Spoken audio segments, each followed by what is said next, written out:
নমস্কাৰ বিদেশৰ খবৰৰ সৈতে ষ্টুডিঅ'ত মই হাৰংগ পানী ভূঞা জাপানৰ হিৰোশ্বিমা আৰু নাগাসাকিত আমেৰিকাই নিক্ষেপ কৰিছিল লিটল বয় আৰু ফেটমেন শীৰ্ষক দুটা পাৰমাণৱিক বোমা এই লিটল বয় আৰু ফেটমেনতকৈও অধিক শক্তিশালী পাৰমাণৱিক বোমাৰ পৰীক্ষণ সম্পন্ন কৰিছে ৰাছিয়াই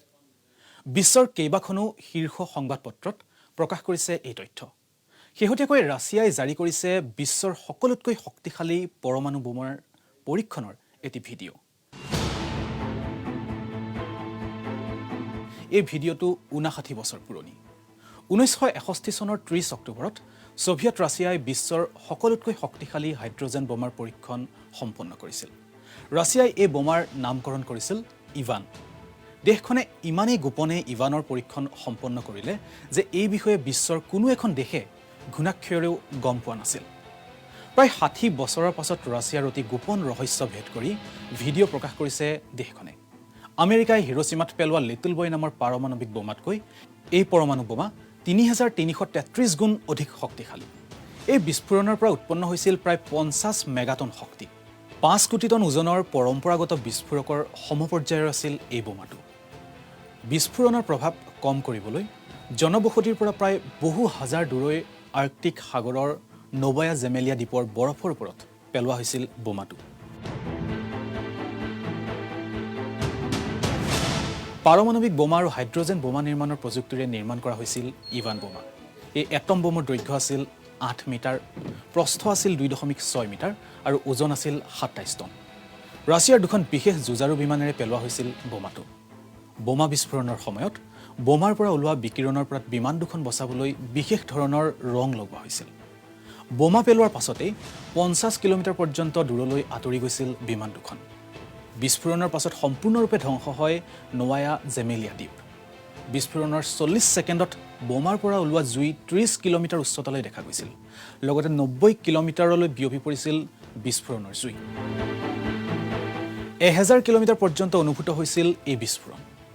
বিস্ফোৰণ স্থলীৰ পৰা 100 মাইল আঁতৰৰ এখন বিমানে ভিডিঅ' ৰেকৰ্ড কৰিছিল বিস্ফোৰণত 2,13,000 ফুট উচ্চতালৈ ধোঁৱাময় হৈ পৰিছিল সমগ্ৰ বিস্ফোৰণস্থলী সোভিয়েট সংঘই আমেৰিকাৰ থাৰ্মোনিউক্লিয়াৰ ডিভাইচক প্ৰত্যুত্তৰ দিবৰ বাবে 7 বছৰৰ ভিতৰত নিৰ্মাণ কৰিছিল এই বোমাটো 1954 চনত আমেৰিকাই সৰ্ববৃহৎ থাৰ্মোনিউক্লিয়াৰ ডিভাইচ মাৰ্শ্বেৰ আইলেণ্ডত পৰীক্ষণ সম্পূৰ্ণ কৰিছিল 15 মেগাটনৰ এই থাৰ্মোনিউক্লিয়াৰ ডিভাইচৰ নাম আছিল কেষ্ট্ৰল ব্ৰাভো ইভানৰ পৰীক্ষাৰ পাছত 1963 চনত আমেৰিকা আৰু ৰাছিয়াই চুক্তি স্বাক্ষৰ কৰি পাৰমাণৱিক পৰীক্ষণত নিষেধাজ্ঞা আৰোপ কৰে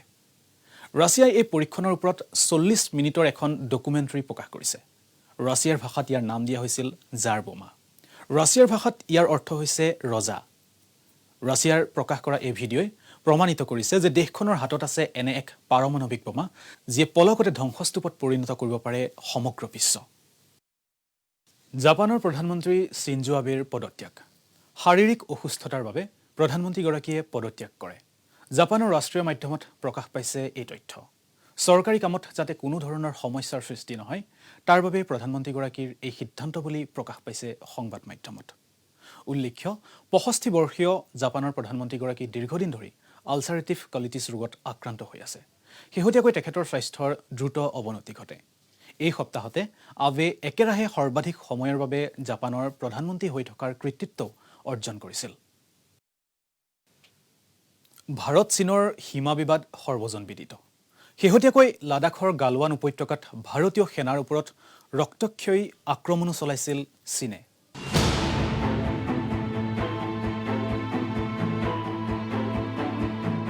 এইবাৰ পিছে সংঘৰ্ষ নহয় ভাৰতৰ ওপৰত মৰম উপজিছে চীনৰ ভূমিত ভাৰতীয় চিকিৎসকৰ প্ৰতিমূৰ্তি নিৰ্মাণ কৰিবলৈ সাজু হৈছে জিনপিং চৰকাৰ ভাৰতীয় চিকিৎসক ডক্টৰ দ্বাৰকানাথ কটনিছৰ প্ৰতিমূৰ্তি স্থাপন কৰা হ'ব চীনৰ এখন চিকিৎসা শিক্ষা প্ৰতিষ্ঠানত স্থাপন কৰা হ'ব ডক্টৰ কটনিছৰ ব্ৰঞ্জৰ প্ৰতিমূৰ্তি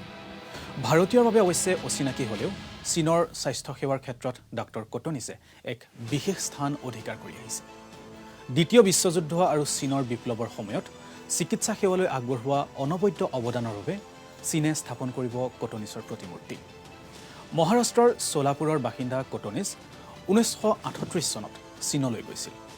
দ্বিতীয় বিশ্বযুদ্ধৰ সময়ত চীনলৈ সহায়ৰ বাবে ভাৰতীয় জাতীয় কংগ্ৰেছে প্ৰেৰণ কৰিছিল এটা 5জনীয়া দল আৰু এই দলটোৰে এজন সদস্য আছিল ডক্টৰ কটনিছ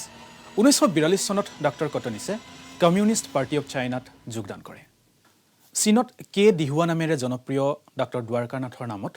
চীনত এখন চিকিৎসা শিক্ষা প্ৰতিষ্ঠান স্থাপন হোৱাৰ লগতে দেশখনৰ চিজিয়াজুং আৰু টেনজিয়াং চহৰত প্ৰতিষ্ঠা কৰা হৈছে তেখেতৰ স্মাৰক চীনৰ প্ৰয়াত নেতা মাও জেডঙৰ ঘনিষ্ঠ আছিল কটনিছৰ মৃত্যুৰ সময়ত মাও জেডঙে মন্তব্য কৰিছিল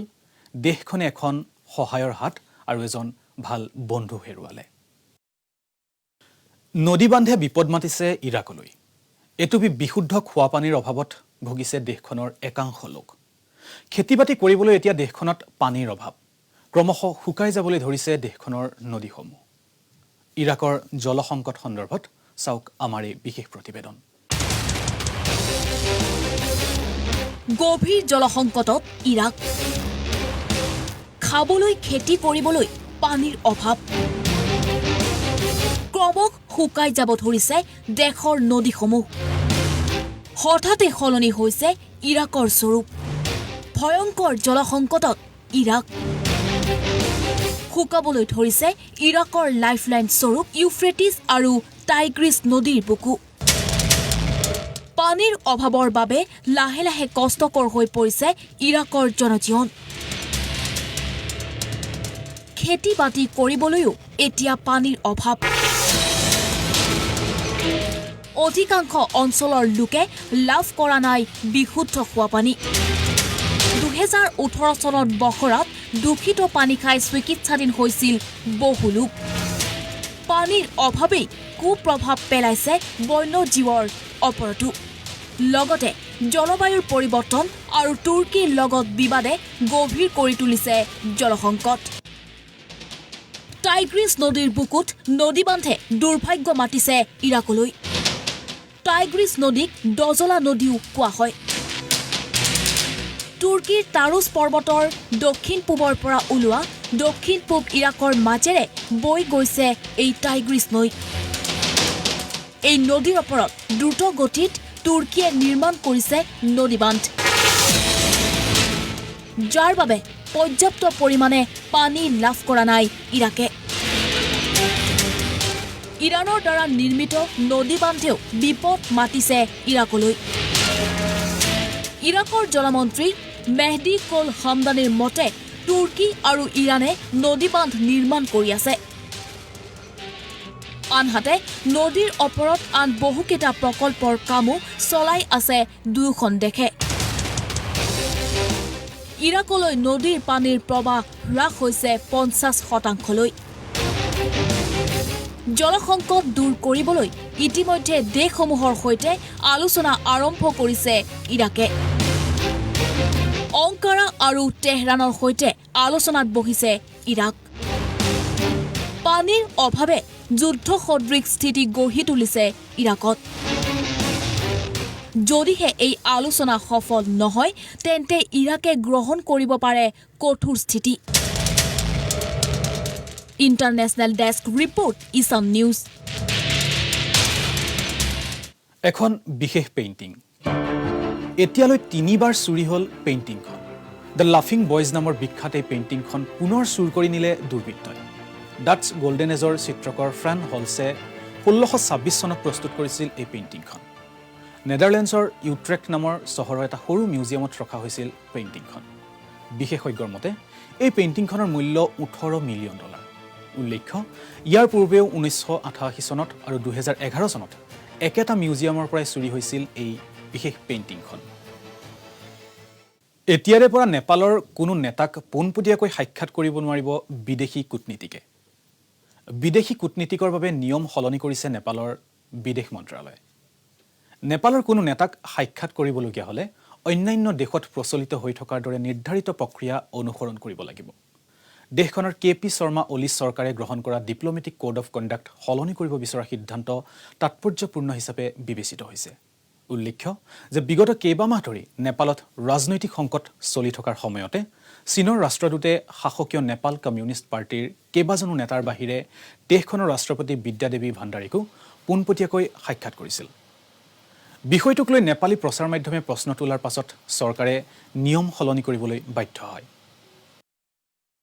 পাকিস্তানত বন্দী হৈ থকা ভাৰতৰ কুলভূষণ যাদৱৰ সন্দৰ্ভত পাকিস্তানৰ নতুন সিদ্ধান্ত। বন্দী কুলভূষণ যাদৱৰ হৈ ভাৰতীয় অধিবক্তাই ল'ব নোৱাৰিব গোচৰ। বৃহস্পতিবাৰে পাকিস্তানৰ এখন বিশেষ আদালতে কয় যে ভাৰতীয় অধিবক্তাক কুলভূষণৰ গোচৰ ল'বলৈ অনুমতি প্ৰদান কৰাটো সম্ভৱ নহয়। পাকিস্তানৰ বিদেশ মন্ত্ৰালয়ৰ প্ৰবক্তা জাহিদ হাফিজ চৌধুৰীৰ মতে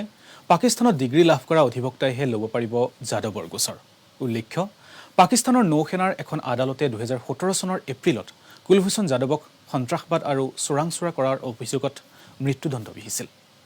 বন্দী কুলভূষণ যাদৱৰ মুক্তিৰ বাবে ভাৰতে মৃত্যুদণ্ডৰ ৰায়দান পুনৰ বিবেচনাৰ বাবে হেঁচা প্ৰয়োগ কৰি আহিছে। লগতে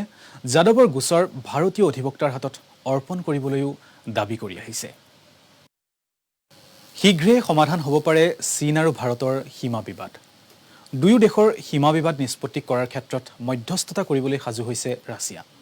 ৰাছিয়াত ছেপ্টেম্বৰত অনুষ্ঠিত হ'বলগীয়া এক বৈঠকত প্ৰথমবাৰৰ বাবে মিলিত হ'ব ভাৰত আৰু চীনৰ বিদেশ মন্ত্ৰী।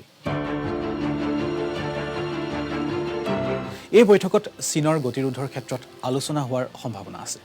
এই বৈঠক চাংঘাই কৰ্পোৰেশ্যন অৰ্গেনাইজেশ্যনৰ দ্বাৰা মস্কোত আয়োজন কৰা হৈছে। 9 আৰু 10 ছেপ্টেম্বৰত বৈদেশিক মন্ত্ৰীসকলৰ সৈতে অনুষ্ঠিত হ'ব এই বৈঠক।